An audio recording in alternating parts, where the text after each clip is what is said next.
The Witch Who Lost Her Spells. Hello, this is Natasha, and this is a story about Katie, who is an ordinary girl just like me. But there's one thing about Katie that's just a bit different. She's a witch and can do magic spells. Not everyone knows that she's a witch, but some people do. And when something strange happens, like a glove gets out of hand or a nose runs away, Katie is always the first to get blamed. But sometimes it's not her fault. And this is a story about a time when Katie got into lots of trouble, even though she was totally innocent. The story is called The Witch Who Lost Her Spells. Katie had loads and loads of books. Books about stories, books about interesting places, books about famous people in history, books about weird but true facts, books about just about anything you can think of. But the most important one of all was a special secret book that she had written herself. It was her spell book. And every time she learned a new piece of magic, that was where she wrote it down.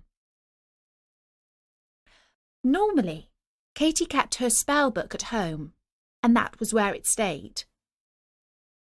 But just once, she took it to school to show it to her friend Isis. She let Isis have a quick look, so that she could see how her spells were written in beautiful letters, and how she drew pictures to explain the difficult parts. And then, as class was about to begin, she quickly slipped the book into her bag with her other books. Normally, she would have made all the writing inside invisible. But it was against the rules to do magic at school, as she didn't want anyone to hear her saying the invisible spell. At exactly 12 o'clock, the school bell rang 6 times. That meant it was a fire drill, and everyone had to go outside into the playground without running or panicking and line up in their class. Katie took her bag and started to walk quickly to the door. Her teacher, Miss Vile, said, "Katie, don't run and leave your bag. It is not the procedure to take anything with you." And as Katie really didn't want to leave the bag behind, she pleaded, "Please, Miss Vile." "Katie, answering back is holding everyone up and putting them in danger. Just put the bag back and follow the procedure." And although Katie thought it was a waste of time to put her bag back on the desk, she did as she was told. There wasn't really a fire. It was just a practice. And soon everyone was allowed back inside to continue their lessons. It was only later that evening, when Katie got home and took out all her books, that she realised that the most important one of all was missing. At first she couldn't quite believe it. She looked through all her books again and again. But no, the spell book wasn't among them. And then she thought back through the day. "The fire drill," she said out loud to herself. "That was the only time the book was out of my sight. Somebody must have stolen my book." And although she was very worried, she didn't tell her mother because she knew she would be cross. Instead, she said to herself, "I'll just have to be a detective and discover who took it." Later that day, the whole class had to do a spelling test. Not a magic spelling test, but the ordinary sort. We have to write down tricky words. At the end, the children had to swap books with their neighbour and mark each other's tests. Katie marked Isis's book. And you know what? She scored 10 out of 10.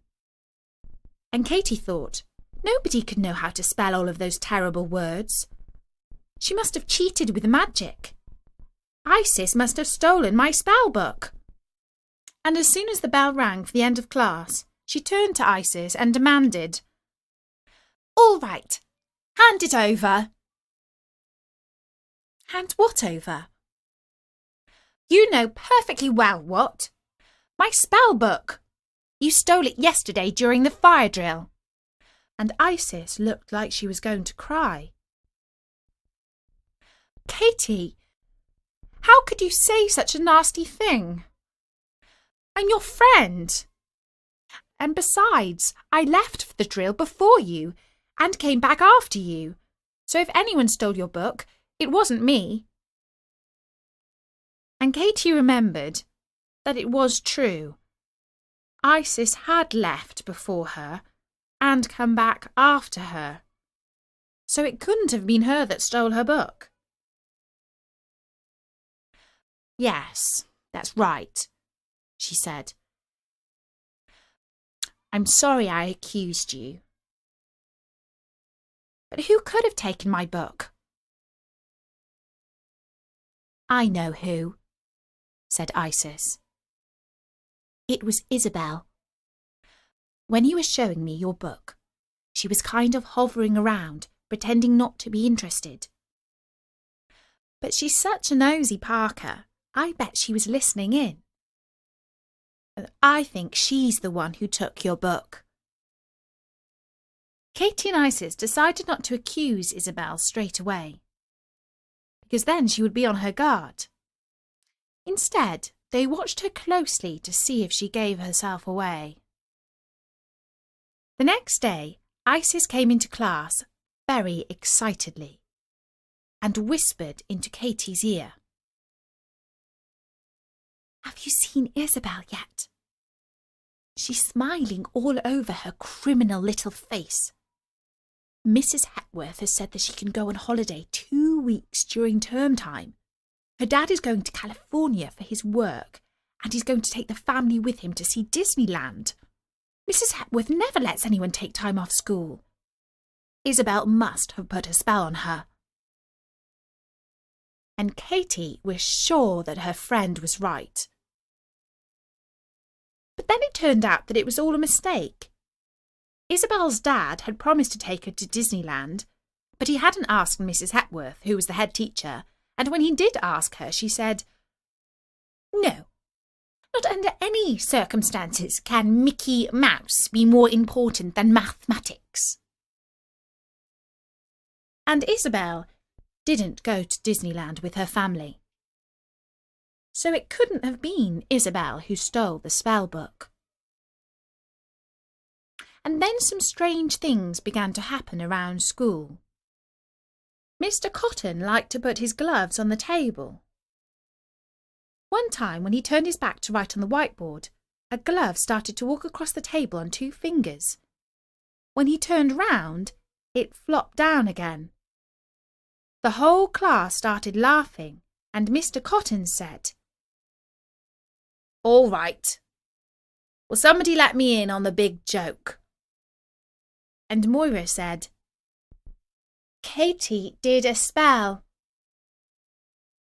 And Katie could have been in big trouble, only Mr. Cotton was nice and didn't tell Mrs. Hepworth. And another time, when Mr. Conroe was teaching French, a marker pen drew funny faces on the whiteboard behind his back. Everyone laughed again. But fortunately he was too confused to understand what had happened, because he didn't speak very much English. And even if he did, he probably wouldn't have believed it. Somebody was using Katie's spells to play pranks, and Katie was extremely cross about it. For a while she suspected Gemma, because she won a poetry competition and was invited onto TV to read her poem. But then it turned out that she had written her winning verse long before the spell book went missing, and Katie understood that she hadn't composed it by magic, but by skill. And then Isis suspected Paul, because he suddenly grew taller and became quite good-looking. But then Katie thought it couldn't be him, because he was too nice. And then something serious happened. It was the evening of the school play, and the children, parents and school governors packed into the hall to watch it. Mr. Appleton had been rehearsing with the Drama Society for weeks and weeks. Some of the teachers said it was the best thing the school had ever done. It was Romeo and Juliet, and when they got to the famous part where Juliet stands on the balcony, in this case the stepladder, and says, "O Romeo, Romeo, wherefore art thou Romeo?" Romeo replied, "I'm here, you silly bat. Have you gone blind?" That wasn't anything like the right line, but Juliet carried on. "'Tis but thy name that is my enemy. What's in a name? That which we call a sock by any other word would smell like your feet." And Mr. Appleton had to jump on stage at this point, and Juliet fell off her stepladder, and generally the evening was the biggest disaster in the whole history of the school. Romeo and Juliet were played by Paul and Gemma, and normally they would have been in big trouble, like expelled from school type of trouble. But both of them swore that they didn't mean to say those words. And Mrs. Hepworth believed them because they both were star pupils and always very well behaved. She thought that somebody had put a spell on them, and she suspected that that person was Katie, because you see, Katie was the only witch in school that she knew about. Of course, Katie understood right away that she was the prime suspect. She worked up all her courage and went to see Mrs. Hepworth in her study. The headmistress said, "So, you've come to confess." And she said it with such certainty that for a moment Katie felt guilty, even though she hadn't done anything wrong. "No," she said, "truly, honestly, I'm totally innocent. Somebody has stolen my spell book and is using it." Mrs. Hepworth didn't know whether or not to believe her pleas. "Well, Katie, I hope you're not telling lies," she said, "because I shall find out the truth." And this is how she got to the bottom of the matter. Katie's class was looking forward to a special treat at school. The animal man was coming with his travelling zoo. He was bringing rabbits and guinea pigs, harmless snakes, big spiders and colourful birds, and the children would be allowed to touch them and pick them up. Unexpectedly, Mrs. Hepworth turned up in place of their usual teacher. Under her arm she held a file on which was written, "Questions and Answers." She told the class, "We're going to do a test. And if anyone gets less than 7 out of 10, they won't be going to see the animal man tomorrow. Instead, they will stay in with me and do mathematical problems." And the whole class felt gloomy, because this was a nasty surprise. But things got worse. The questions were really hard and quite random, like, "What is the capital of Mongolia?" And, "Let A, B, C and D, E, F be 2 triangles, in which angles B and C are equal, respectively, to angles E and F. If AB is not equal to DE, then which one of them is greater? And who was the 7th Prime Minister of Canada? Katie did not know the answer to a single question. She looked at Isis. She could see her pen hovering above the paper. "Katie," said Mrs. Hepworth, "stop copying your friend." And Katie thought, what's the use in copying Isis? She's as stumped as I am. At the end of the test, Mrs. Hepworth collected all the papers and made everyone read quietly while she did the marking.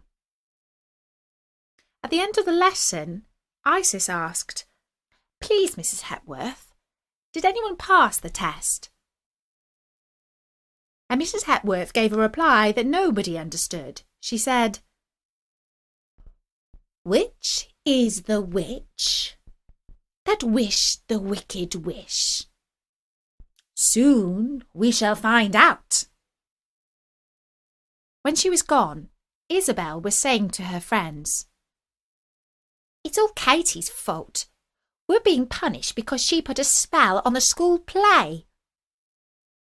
And several people said, "Yeah, Katie, you should stop doing spells." As Katie was about to go home later that day, Mrs. Hepworth caught up with her in the corridor and asked her to step into her study. "I've got something for you," she said as she closed the door behind her. And Katie saw that on the head teacher's desk was something very precious. It was her book of spells. "I promise I haven't looked at any of your spells," said Mrs. Hepworth. And then she looked a little bit guilty, because head teachers aren't supposed to tell fibs. "Well, just a little peek," she admitted. She handed the book to Katie.